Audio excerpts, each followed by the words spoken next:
İkinci esas, saadet-i ebediyeye muktazi vardır ve o saadeti verecek faili Zülcelal de muktedirdir. Hem harab-ı alem, mevt-i dünya mümkündür. Hem vaki olacaktır. Yeniden ihya-i alem ve haşir mümkündür, hem vaki olacaktır. İşte bu 6 meseleyi birer birer aklı ikna edecek muhtasar bir tarzda beyan edeceğiz. Zaten 10. sözde kalbi imanı kamil derecesine çıkaracak derecede bürhanlar zikredilmiştir. Şurada ise yalnız aklı ikna edecek, susturacak, Eski Said'in Nokta Risalesindeki beyanatı tarzında bahsedeceğiz. Evet, saadet-i ebediyeye muktazi mevcuttur. O muktazinin vücuduna delalet eden bürhan-ı kat'î, 10 menba ve medardan süzülen bir hadsdir. Birinci medar. Dikkat edilse, şu kainatın umumunda bir nizam-ı ekmel, bir intizam-ı kasti vardır. Her cihette reşahat-ı ihtiyar ve lemaat-ı kast görünür. Hatta her şeyde bir nuru kast, her şe'nde bir ziyâ-i irade, her harekette bir lemâ-i ihtiyar, her terkipte bir şûle-i hikmet, semeratının şehadetiyle nazar dikkate çarpıyor. İşte eğer saadet-i ebediyye olmazsa, şu esaslı nizam bir suret-i zayıf-i vahiyeden ibaret kalır. Yalancı, esassız bir nizam olur. Nizam ve intizamın ruhu olan maneviyat ve revabıt ve nisep, heba olup gider. Demek nizamı nizam eden saadet-i ebediyyedir. Öyleyse nizam-ı alem saadet-i ebediyeye işaret ediyor. İkinci medar. Hılkat-ı kainatta bir hikmet-i taamme görünüyor.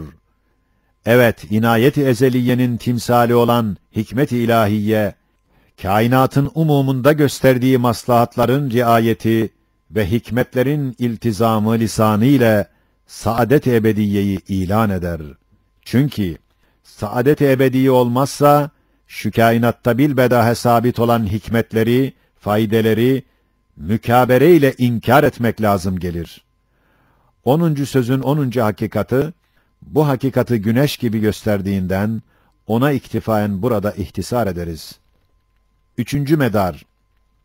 Akıl ve hikmet ve istikra ve tecrübenin şehadetleriyle sabit olan hilkat-ı mevcudattaki adem-i abesiyet ve adem-i israf, saadet-i ebediyeye işaret eder.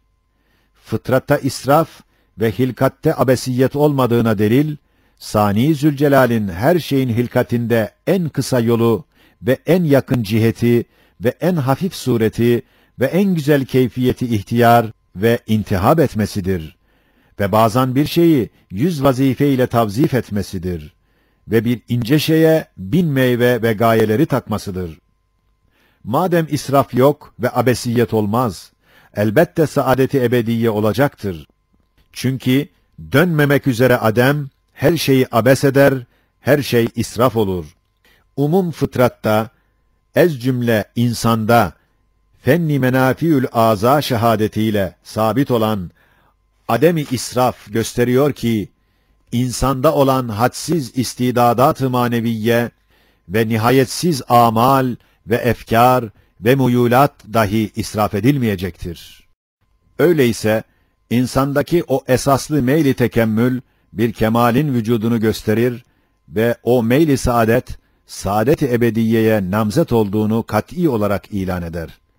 Öyle olmazsa, insanın mahiyet-i hakikiyesini teşkil eden o esaslı maneviyat, o ulvi amal, hikmetli mevcudatın hilafını olarak israf ve abes olur, kurur, hebaen gider. Şu hakikat, 10. sözün 11. hakikatında ispat edildiğinden kısa kesiyoruz. 4. medar. Pek çok nevilerde, hatta gece ve gündüzde, kış ve baharda ve cevvi havada, hatta insanın şahıslarında, müddeti hayatında değiştirdiği bedenler ve mevte benzeyen uyku ile haşir ve neşre benzer birer nevi kıyamet, bir kıyamet-i kübranın tahakkukunu ihsas ediyor, remzen haber veriyorlar. Evet, mesela, Haftalık bizim saatimizin saniye ve dakika ve saat ve günlerini sayan çarklarına benzeyen Allah'ın dünya denilen büyük saatindeki yevm, sene, ömrü beşer, deveranı dünya birbirine mukaddeme olarak birbirinden haber veriyor, döner işlerler. Geceden sonra sabahı, kıştan sonra baharı işledikleri gibi, mevtten sonra subh-ı kıyamet, o destgahtan, o saat-ı uzmadan çıkacağını remzen haber veriyorlar. Bir şahsın müddeti ömründe başına gelmiş birçok kıyamet çeşitleri vardır. Her gece bir nevi ölmekle, her sabah bir nevi dirilmekle, emarat-ı haşriye gördüğü gibi, 5-6 senede bil ittifak bütün zerratını değiştirerek, hatta bir senede 2 defa tedrici bir kıyamet ve haşir taklidini görmüş. Hem hayvan ve nebat nevilerinde 300 binden ziyade haşir ve neşir ve kıyamet-i neviiyeyi her baharda müşahede ediyor.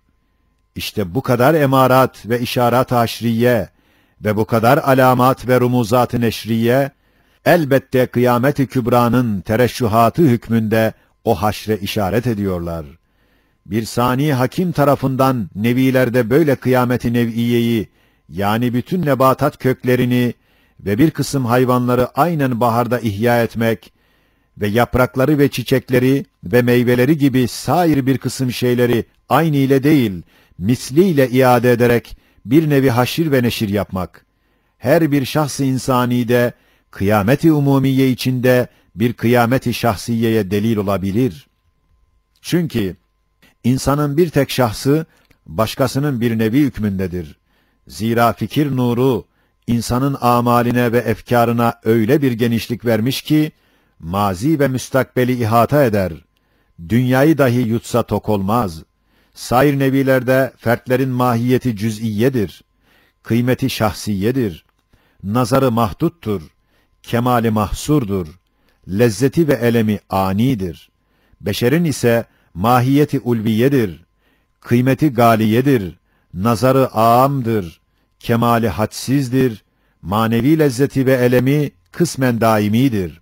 Öyleyse bilmüşahede sair nevilerde tekerrür eden bir çeşit kıyametler ve haşirler, şu kıyameti kübra-i umumiyede her şahs-ı insani aynı ile iade edilerek haşredilmesine remzeder, haber verir. 10. sözün 9. hakikatinde 2 kere 2 4 eder derecesinde kat'iyet ile ispat edildiğinden burada ihtisar ederiz. 5. medar, beşerin cevheri ruhunda derc edilmiş gayri mahdut istidadat ve o istidadatta mündemiş olan gayri mahsur kabiliyetler ve o kabiliyetlerden neşet eden hadsiz meyiller ve o hadsiz meyillerden hasıl olan nihayetsiz emeller ve o nihayetsiz emellerden tevellüt eden gayri mütenahi efkar ve tasavvurat-ı insaniye, şu alem-i şehadetin arkasında bulunan saadet-i ebediyeye elini uzatmış, ona gözünü dikmiş, o tarafa müteveccih olmuş olduğunu ehli tahkik görüyor. İşte hiç yalan söylemeyen fıtrat ve fıtrattaki şu kat'î ve şedid ve sarsılmaz meyli saadet-i ebediye, saadet-i ebediyenin tahakkukuna dair vicdana bir hadsi kat'î veriyor. 10. sözün 11. hakikati, bu hakikati gündüz gibi gösterdiğinden kısa kesiyoruz. 6. medar, Rahman-ı Rahim olan şu mevcudatın sani Zülcemal'inin rahmeti, saadet ebediyeyi gösteriyor. Evet, nimeti nimet eden, nimeti nikmetlikten halas eden ve mevcudatı firak-ı ebediden hasıl olan vaveylalardan kurtaran saadet-i ebediyeyi, o rahmetin şe'nindendir ki beşerden esirgemesin. Çünkü bütün nimetlerin reisi, gayesi, neticesi olan saadet-i ebediye verilmezse, dünya öldükten sonra ahiret suretinde dirilmezse, bütün nimetler nikmetlere tahavvül ederler. O tahavvül ise bilbedahe ve bizzarure ve umum kainatın şehadetiyle muhakkak ve meşhut olan rahmet-i ilahiyenin vücudunu inkar etmek lazım gelir. Halbuki rahmet, güneşten daha parlak bir hakikat-ı sabitedir.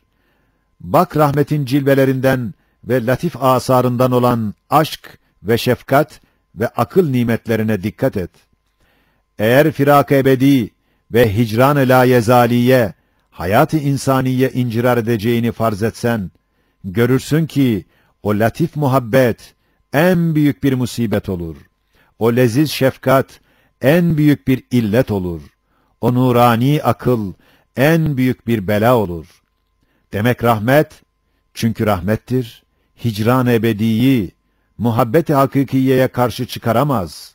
10. sözün 2. hakikati, bu hakikati gayet güzel bir surette gösterdiğinden burada ihtisar edildi. 7. medar.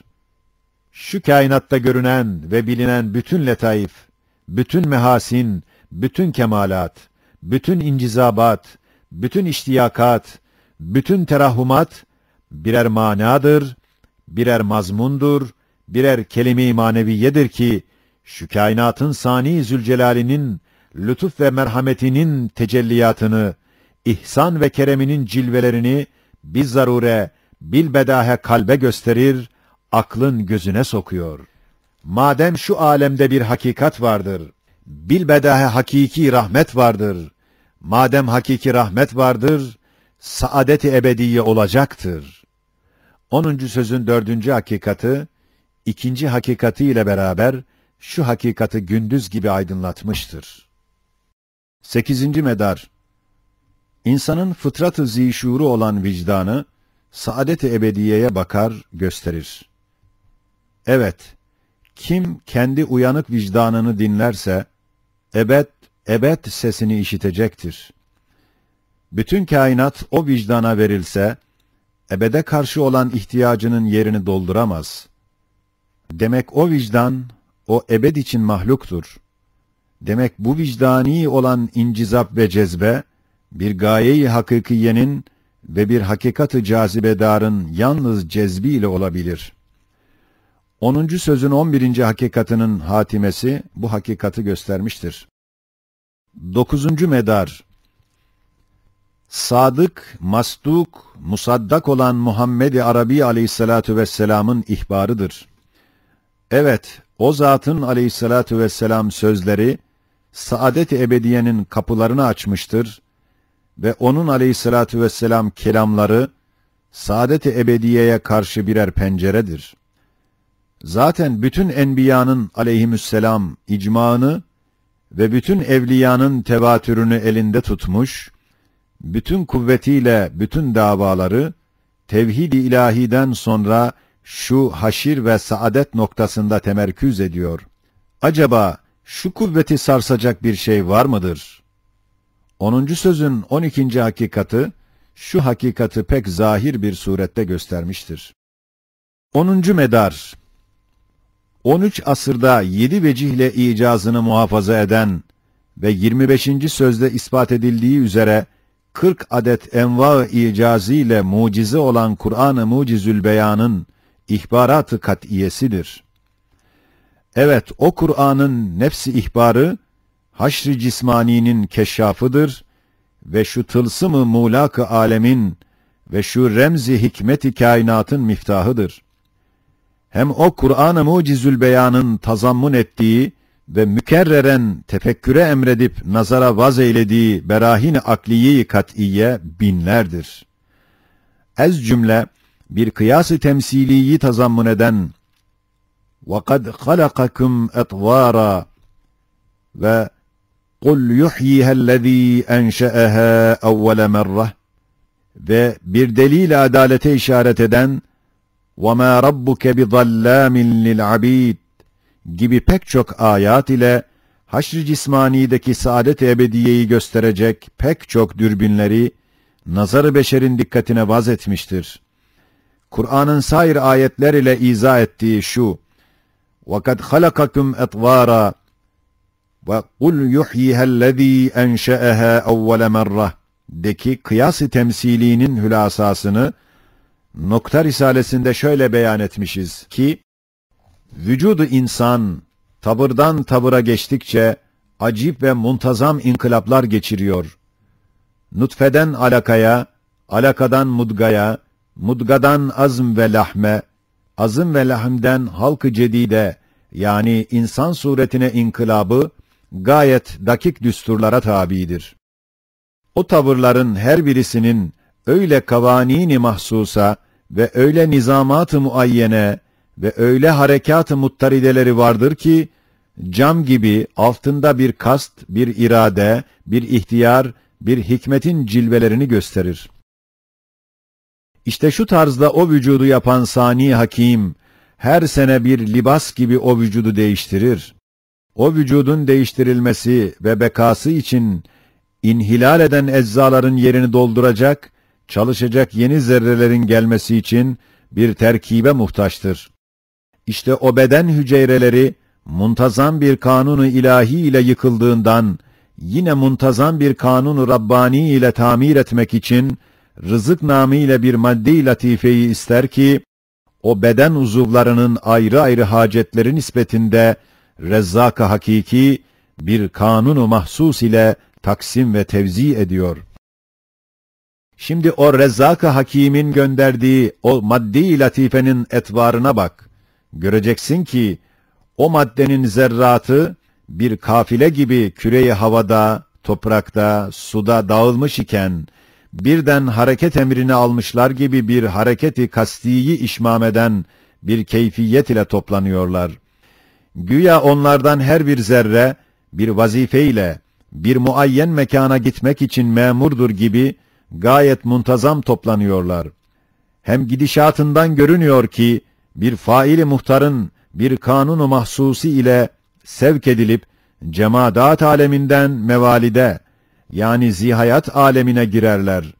Sonra nizamat-ı muayyene ve harekat-ı muttaride ile ve desatiri mahsusa ile rızk olarak bir bedene girip, o beden içinde 4 matbahta pişirildikten sonra ve 4 inkılabat-ı acibeyi geçirdikten sonra ve 4 süzgeçten süzüldükten sonra bedenin aktarına yayılarak bütün muhtaç olan azaların muhtelif ayrı ayrı derece ihtiyaçlarına göre Rezzak-ı Hakiki'nin inayetiyle ve muntazam kanunları ile inkısam ederler. İşte o zerrattan hangi zerreye bir nazar-ı hikmetle baksan göreceksin ki basirane, muntazamane, semiyane, alimane sevk olunan o zerreye kör ittifak, kanunsuz tesadüf, sağır tabiat, şuursuz esbab hiç ona karışamaz. Çünkü her birisi unsuru muhitten tut, ta beden hücresine kadar hangi tavra girmiş ise, o tavrın kavanini muayyenesiyle güya ihtiyaren amel ediyor, muntazaman giriyor, hangi tabakaya sefer etmiş ise, öyle muntazam adım atıyor ki, bilbedahe bir saik-i hakimin emriyle gidiyor gibi görünüyor. İşte böyle muntazam tavırdan tavıra, tabakadan tabakaya, gitgide, hedef ve maksadından ayrılmayarak, ta makam-ı layıkına, mesela Tevfik'in göz bebeğine emri Rabbani ile girer, oturur, çalışır. İşte bu halde, yani erzaktaki tecelli rububiyet gösteriyor ki, İptida o zerreler muayyen idiler, muvazzaf idiler, o makamlar için namzet idiler. Güya her birisinin alnında ve cephesinde filan hücrenin rızkı olacak yazılı gibi bir intizamın vücudu, her adamın alnında kalemi kader ile rızkı yazılı olduğuna ve rızkı üstünde isminin yazılı olmasına işaret eder. Acaba mümkün müdür ki bu derece nihayetsiz bir kudret ve muhit bir hikmet ile rububiyet eden ve zerrattan ta seyyarata kadar bütün mevcudatı kabzayı tasarrufunda tutmuş ve intizam ve mizan dairesinde döndüren Sani Zülcelal, neş'e-i uhrayı yapmasın veya yapamasın? İşte çok ayat-ı Kur'aniye şu hikmetli neş'e-i ulayı nazar-ı beşere vaz ediyor. Haşir ve kıyametteki neş'e-i uhrayı ona temsil ederek istibadı izale eder. Der, قُلْ يُحْيِيهَا الَّذ۪ي اَنْشَأَهَا اَوَّلَ مَرَّةٍ. Yani sizi hiçten bu derece hikmetli bir surette kim inşa etmiş ise, odur ki sizi ahirette diriltecektir. Hem der ki, وَهُوَ الَّذ۪ي يَبْدَأُ الْخَلْقَ ثُمَّ يُعِيدُهُ وَهُوَ اَهْوَنُ عَلَيْهِ. Yani sizin haşirde iadeniz, dirilmeniz, dünyadaki hilkatinizden daha kolay, daha rahattır. Nasıl ki bir taburun askerleri istirahat için dağılsa, sonra bir boru ile çağrılsa, kolay bir surette tabur bayrağı altında toplanmaları, yeniden bir tabur teşkil etmekten çok kolay ve çok rahattır. Öyle de, bir bedende birbiriyle imtizac ile ünsiyet ve münasebet peyda eden zerrat-ı esasiye, Hazreti İsrafil aleyhisselamın suru ile Halik-i Zülcelal'in emrine lebbeyk demeleri ve toplanmaları, aklen birinci icattan daha kolay, daha mümkündür. Hem bütün zerrelerin toplanmaları belki lazım değil. Nüveler ve tohumlar hükmünde olan ve hadiste acb-ı tabir edilen eczai esasiye ve zerrat-ı asliye, ikinci neş'e için kafi bir esastır, temeldir. Sani hakim, bedeni insaniyi onların üstünde bina eder. Üçüncü ayet olan وَمَا رَبُّكَ بِظَلَّامٍ لِلْعَبِيدِ gibi ayetlerin işaret ettikleri kıyas-ı adlinin hülasası şudur ki, alemde çok görüyoruz ki, zalim, facir, gaddar insanlar gayet refah ve rahatla ve mazlum ve mütedeyyin adamlar gayet zahmet ve zillet ile ömür geçiriyorlar. Sonra ölüm gelir, ikisini müsavi kılar. Eğer şu müsavat nihayetsiz ise, bir nihayeti yoksa zulüm görünür. Halbuki zulümden tenezzühü, kainatın şehadetiyle sabit olan adalet ve hikmet-i ilahiye, bu zulmü hiçbir cihetle kabul etmediğinden, bilbedahe bir mecma-ı ahiri iktiza ederler ki, birinci cezasını, ikinci mükafatını görsün. Ta şu intizamsız perişan beşer, istidadına münasip tecziye ve mükafat görüp, adaleti mahzaya medar ve hikmet-i Rabbaniye'ye mazhar ve hikmetli mevcudat-ı alemin bir büyük kardeşi olabilsin. Evet, şu dar-ı dünya, beşerin ruhunda mündemiş olan hadsiz istidatların sümbüllenmesine müsait değildir. Demek başka aleme gönderilecektir. Evet, insanın cevheri büyüktür. Öyleyse ebede namzettir. Mahiyeti âliyedir. Öyleyse cinayeti dahi azimdir. Sair mevcudata benzemez. İntizamı da mühimdir. İntizamsız olamaz. Mühmel kalamaz. Abes edilmez. Fenay mutlak ile mahkum olamaz. Ademi sırfa kaçamaz. Ona cehennem ağzını açmış bekliyor. Cennet ise ağuşu nazdaranesini açmış gözlüyor. 10. sözün 3. hakikati, bu ikinci misalimizi gayet güzel gösterdiğinden, burada kısa kesiyoruz. İşte misal için şu iki ayeti kerime gibi pek çok berahini latife-i akliyi tazammun eden sair ayetleri dahi kıyas eyle, tetebbu et. İşte menabi-i aşere ve 10 medar, bir hadsi kat'i, bir bürhan-ı katı intaç ediyorlar ve o pek esaslı hads ve o pek kuvvetli bürhan, haşir ve kıyamete dahi ve muhtazinin vücuduna kat'iyen delalet ettikleri gibi, Sani Zülcelal'in dahi 10. sözde kat'iyen ispat edildiği üzere, Hakim, Rahim, Hafiz, Adil gibi ekser esma-i hüsnası, haşir ve kıyametin gelmesini ve saadet ebediyenin vücudunu iktiza ederler ve saadet ebediyenin tahakkukuna kat'i delalet ederler. Demek haşir ve kıyamete muktazi o derece kuvvetlidir ki, hiçbir şek ve şüpheye medar olamaz.